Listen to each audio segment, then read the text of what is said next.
Assalamualaikum warahmatullahi wabarakatuh.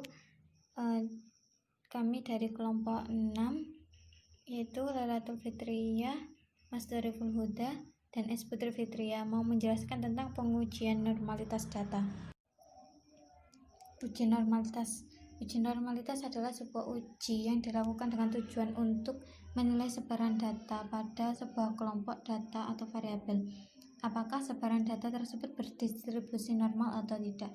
Uji normalitas berguna untuk menentukan data yang telah dikumpulkan berdistribusi normal atau diambil dari populasi normal. Seperti dikemukakan bahwa statistik parametris itu bekerja berdasarkan asumsi bahwa data setiap variabel yang akan dianalisis berdasarkan distribusi normal. Untuk itu, sebelum peneliti menggunakan teknik statistik parametris, maka kenormalan data harus diuji terlebih dahulu. Bila data tidak normal, maka statistik parametris tidak akan dapat digunakan. Untuk itu perlu digunakan statistik non-parametris, tetapi perlu diingat bahwa yang menyebabkan tidak normal itu apanya. Misalnya, ada kesalahan instrumen dan pengumpulan data, maka data mengakibatkan data yang diperoleh menjadi tidak akan normal.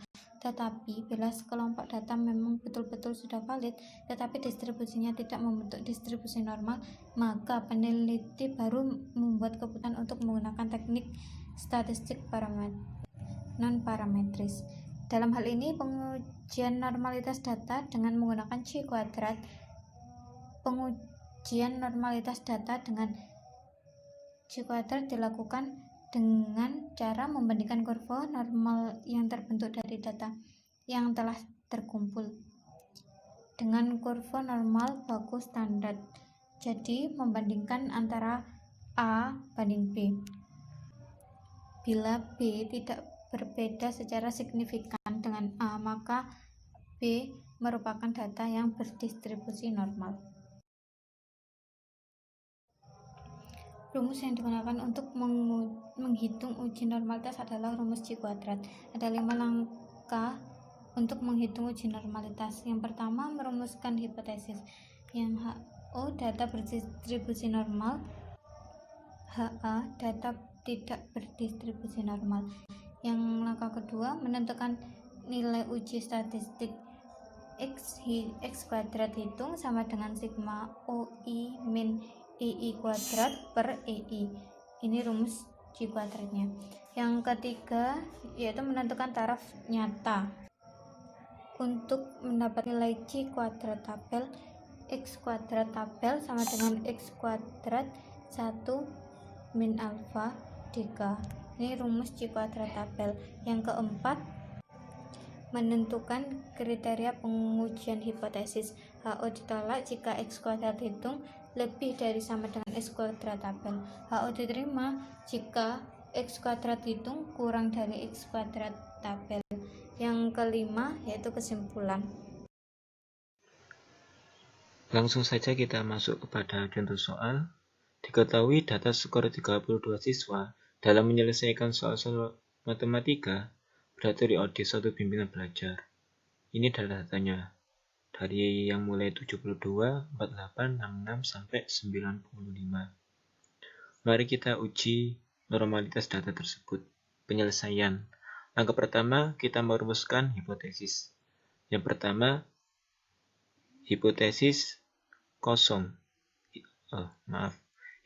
Hipotesis 0 atau HO, yakni data berdistribusi normal.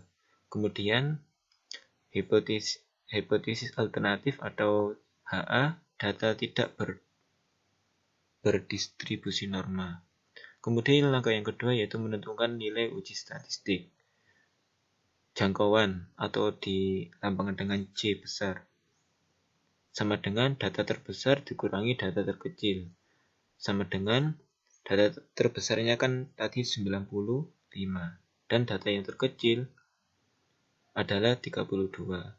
95 dikurang 32 sama dengan 63. Kemudian langkah selanjutnya kita mencari banyak kelas atau yang dilambangkan dengan K, yakni sama dengan 1 ditambah 3,3 log N sama dengan 1 ditambah log 32 sama dengan 1 ditambah 4,97. sama dengan 5,97. Kita bulatkan menjadi 6. Selanjutnya kita mencari panjang kelas, yakni panjang kelas sama dengan jangkauan dibagi banyak kelas, sama dengan 63 dibagi 6, sama dengan 10,5. Kita bulatkan menjadi 11. Selanjutnya, data di atas digunakan untuk membuat tabel A di bawah ini. Ini sudah tertera ya tabelnya.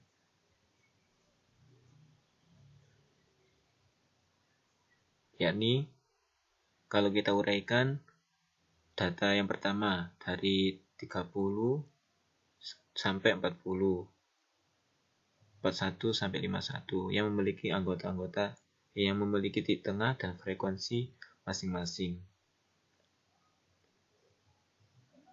Selanjutnya, langsung saja kita ke bawahnya. Selanjutnya mencari rata-rata standar deviasi, yakni X bar sama dengan sigma fi kali xi dibagi sigma fi sama dengan 1978 dibagi 32 sama dengan 61,81. Jadi standar deviasi sama dengan akar dari sigma fi x kali xi kuadrat per n dikurangi sigma fi xi f kali 2 per n. Jadinya sama dengan akar 130.072.000 per 32 dikurangi 1978 per 32 kali 2 sama dengan akar 264,21 sama dengan 16,25.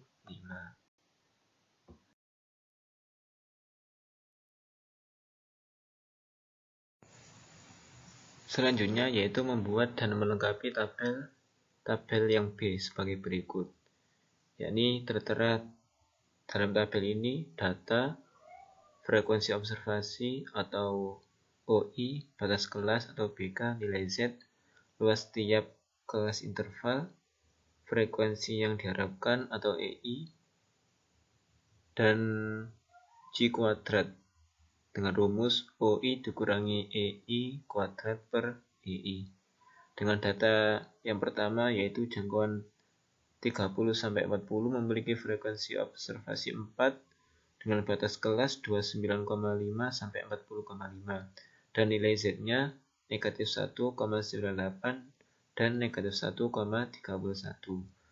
Luas tiap kelas intervalnya 0,0612, frekuensi yang diharapkan atau EI 1,9584 dan C kuadratnya dari data 30 sampai 40 2,1283.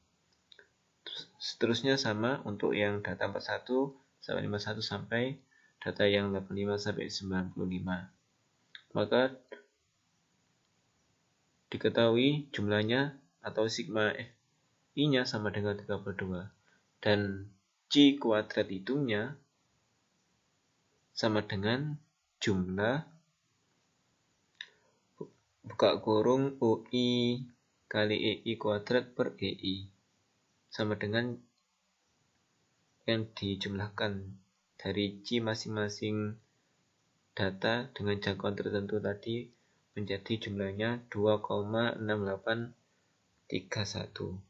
Maka dari tabel B atau tabel yang di atas kita dapatkan nilai C kuadratnya atau X kuadrat sama dengan 2,6831.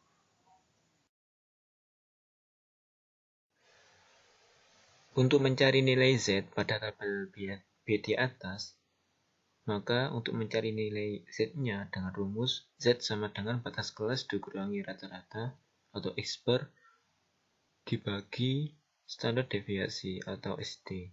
Kita ambil batas kelas atau BK pada baris pertama yaitu 29,5 sampai 40,5. Untuk batas kelas 29,5 maka memiliki nilai Z dengan rumus batas kelas dikurangi X bar dikurangi SD dibagi SD sama dengan 29,5 dikurangi 61,81 per 16,25 sama dengan negatif 1,98. Untuk batas kelas yang 40,5, maka nilai Z-nya sama dengan batas kelas dikurang X bar per SD sama dengan 40,5 dikurangi 61,81 per 16,25 sama dengan negatif 1,31. Untuk mencari nilai Z yang lainnya sama dengan cara yang di atas, sehingga memiliki nilai Z masing-masing.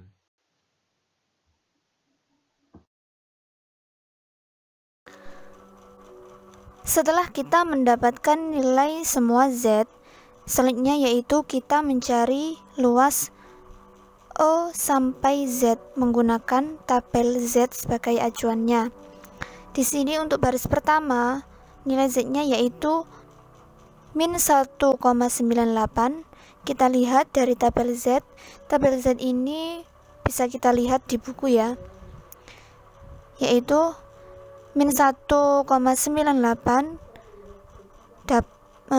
diperoleh yaitu 0,4761 dan min 1,31 diperoleh 0,4049. Setelah kita memperoleh luas 0 sampai Z pada baris pertama, maka kita dapat menghitung luas tiap intervalnya, yaitu sama dengan 0,4761 dikurangi 0,4049, maka diperoleh 0,0612. Di sini ketentuannya yaitu apabila tandanya sama maka dikurangi dan apabila tandanya berbeda maka ditambahkan. Nah, untuk menghitung luas tiap interval pada baris berikutnya kita dapat menghitung dengan rumus yang sama ya. Setelah kita mencari luas tiap kelas interval, selanjutnya kita mencari frekuensi yang diharapkan atau EI.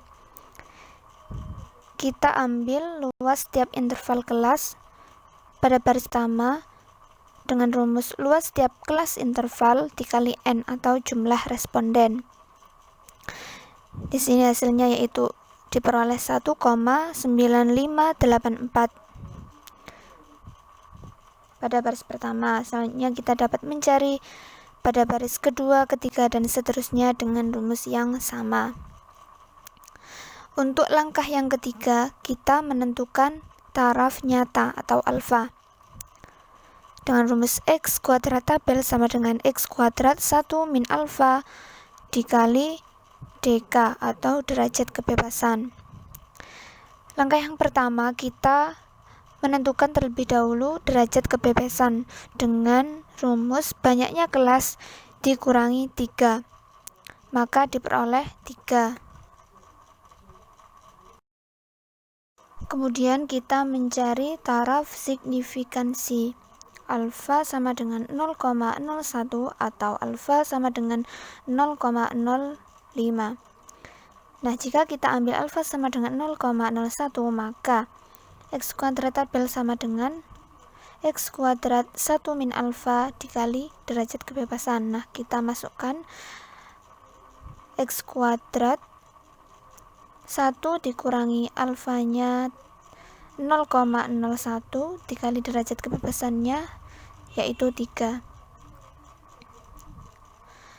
Selanjutnya yang C, kita lihat pada X kuadrat. Untuk X kuadrat 0,09 dikali 3 sama dengan, kita lihat pada daftar C kuadrat atau tabel C kuadrat, kita peroleh yaitu X kuadratnya sama dengan 11,3. Selanjutnya yaitu kita memasuki langkah yang keempat, menentukan kriteria pengujian hipotesis. Nah, di sini HO ditolak jika X kuadrat hitung lebih dari sama dengan X kuadrat tabel. dan HO diterima jika X kuadrat hitung kurang dari X kuadrat tabel. Nah, berdasarkan perhitungan pada tabel yang kita peroleh, X kuadrat hitung sama dengan 2,6381 dan X kuadrat tabel sama dengan 11,3. Maka berdasarkan kriteria pengujian hipotesis, HO diterima karena X kuadrat hitung kurang dari X kuadrat tabel. Langkah yang terakhir, kita menentukan kesimpulan. Nah, karena HO diterima, artinya data skor siswa dalam menyelesaikan soal-soal tryout matematika di suatu bimbingan belajar berdistribusi normal. Sekian presentasi dari kelompok kami. Kurang lebihnya mohon maaf. Assalamualaikum warahmatullahi wabarakatuh.